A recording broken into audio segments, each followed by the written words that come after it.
विमल, पोलो, जोबा केसरी, हर पल मनाओ केसरी त्योहार। कुछ और लोगों से बात करता हूँ। अपराजिता जी, नाम मैंने सही लिया ना? जी बिल्कुल। नमस्ते। तो 5 साल में, खैर आप देखने में तो नहीं बदली। Thank you. और बंगाल में क्या बदला?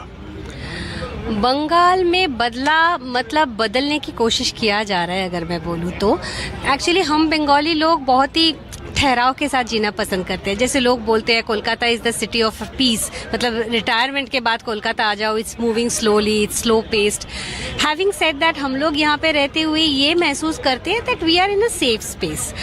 लेकिन ये पिछले कुछ सालों से बहुत सारी चीज़ जो मुझे खटकती है वो ये है कि मतलब अननेसेसरीली रिलीजन को लेके जो एक मुहिम छेड़ा जा रहा है कि you have to see we are. मैं भगवान पे भरोसा रखती हूँ, आई बिलीव इन गॉड।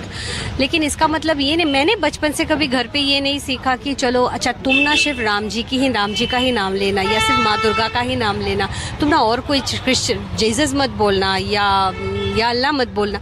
तो ये सब हम लोग दोस्त भी ऐसे थे हम लोगों का। लेकिन अचानक कुछ सालों से मुझे ये समझ में आ रहा है कि लोग मुझे people are trying to tell me कि अच्छा तुम वहाँ पे नहीं गए, तुम अयोध्या पे नहीं गए, अरे तुम शेख जायद मॉस्क घूम के आ गए हो अबू धाबी में, तुम वहाँ पे नहीं गए।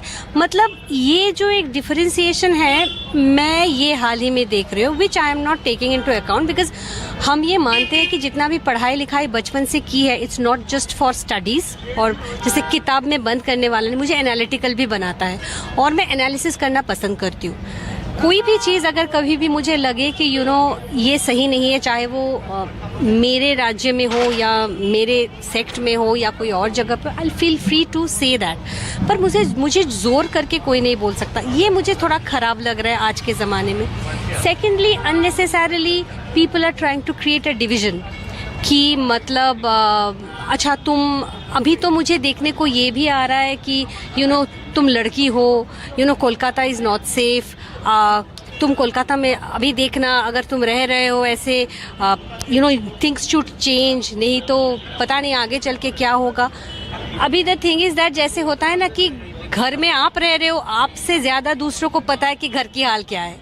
तो ये थोड़ा चीज़ें मुझे, ये तो मैं चेंज नहीं कहूँगी पर थोड़ा इम्पोजिंग ज़रूर हो रहा है, तो ये मुझे अच्छी नहीं लग रही। मुझे ये कहना है, एक फियर मॉन्गरिंग जिसको कहते हैं कि एक डर फैला कर नैरेटिव बनाना कि आज आप बोल पा रहे हो, जिस तरीके के हालात देश में बनते जा रहे हैं। बंगाल बहुत ज़्यादा दिन दूर नहीं है जब नया बांग्लादेश हो जाएगा।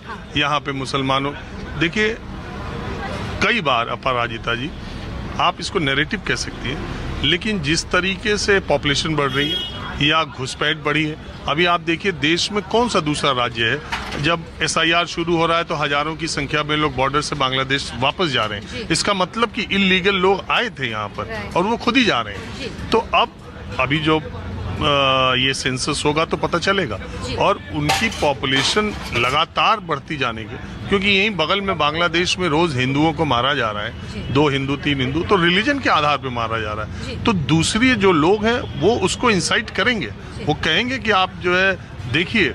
और ऐसा नहीं हो सकता कि बांग्लादेश में हिंदुओं के साथ जो हो रहा है तो वहाँ की बात को लेके यहाँ का बंगाल का इंटेलेक्चुअल सिर्फ सेकुलरिज्म की बात करता रहे और वो हिंदुओं को ना देखे।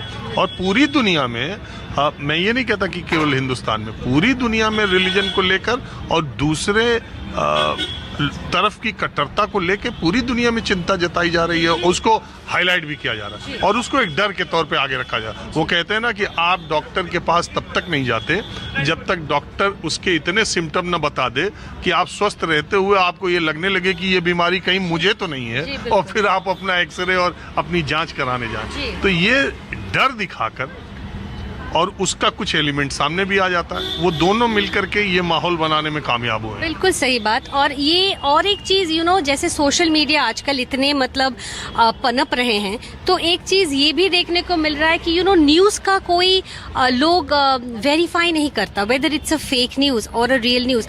क्योंकि मैं कई जगह पे देखती हूँ जैसे कि मेरे ही फ्रेंड्स, वो लोग आके कुछ एक वीडियो दिखा के मुझे बोलते हैं देख यहाँ पे क्या हो रहा है। हालांकि मुझे पता चला ये तो 2015 की बात है, 2010 2010 की बात है, तब तो इतना मतलब ये रिलीजन सेक्युलरिज्म ये सब तो नहीं था।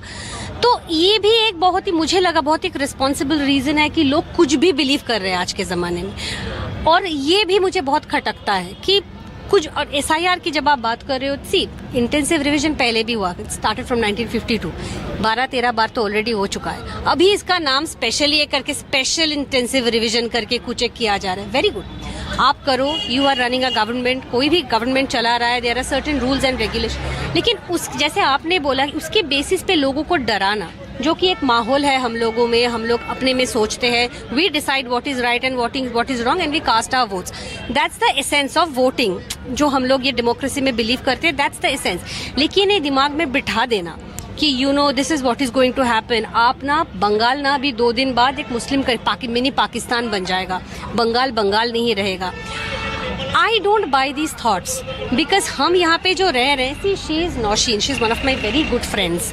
हम लोग यहाँ पे ऐसे ही बचपन से ऐसे बड़े हुए हैं। अभी हमको पता चल रहा है, अच्छा I have to think about your religion, आप कौन से रिलीजन से हो, अच्छा आप मुस्लिम हो, तो मुझे सोच के बात करना। वो बोलेगी अच्छा ये हिंदू माहौल है, मुझे आना चाहिए कि नहीं आना चाहिए।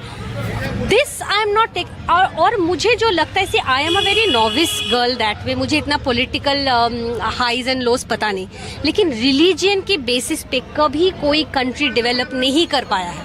That's history.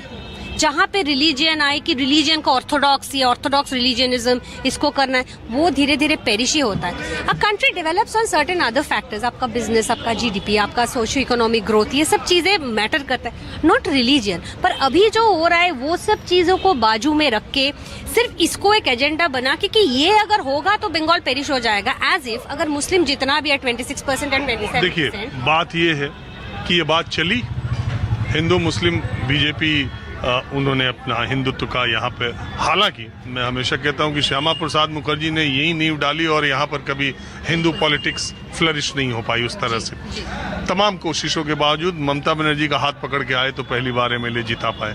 लेकिन जब ये इस तरह की पूरे देश में माहौल बन रहा है तो बंगाल उससे अछूता तो रह नहीं सकता।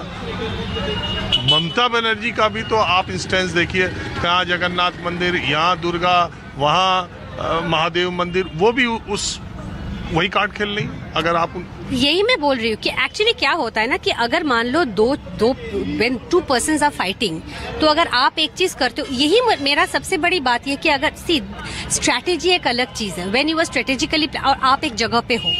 पहली बात तो ये है, अगर आप सत्ता को सोचोगे तो कोई भी सत्ता छोड़ना नहीं चाहता। अगर ममता दीदी यहाँ पे सत्ता में है तो वो चाहेगी, वो कभी नहीं ऐसा सोचेगी अरे यार रिलीजियनिज्म का ऐसा बात है, हमको ये एडमिट कर लेना चाहिए और आराम से हट के बैठ जाना चाहिए, ताकि कोई भी CPM हो या BJP हो आए यहाँ पे बैठ जाए और बैठ के ये काम करे। ये दीदी नहीं चाहेगी। अगर उल्टा होता, मान लो यहाँ पे BJP होते और दीदी ऐसा एजेंडा लेके आ जाती और वो लोग क्या यही करते कि अच्छा दीदी आप ये सही बात बोल रहे हो, अभी आप ना CM बन जाओ, ये होता नहीं। तो मेरे कहने का मतलब ये है कि on a grass root level अगर आप सोचो कि ये सत्ता की राजनीति है, और राजनीति हम लोग एज नॉर्मल ह्यूमन बींग्स उतना वो पेचीदगी हम लोग नहीं समझते। व्हाट वी नो इज हम लोग आगे चल के देख क्या रहे हैं, व्हाट आर वी गेनिंग।